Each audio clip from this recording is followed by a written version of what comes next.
Diba I told you listen to teacher? When you go to school, you listen to teacher, ha? Don't hurt your teacher. Did you understand?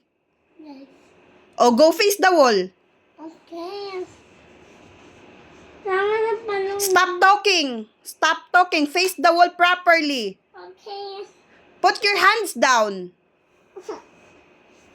Face the wall properly. Stand straight. Face the wall properly like that, oh. Like that, oh. Huh? Stand straight. Face the wall properly. Okay. Stop crying. Dede. Stop crying. Stop talking. Put your hands down. Put your hands down. Put your hands down. Listen. Balang ka. Stop talking. Balang ka. Stop talking.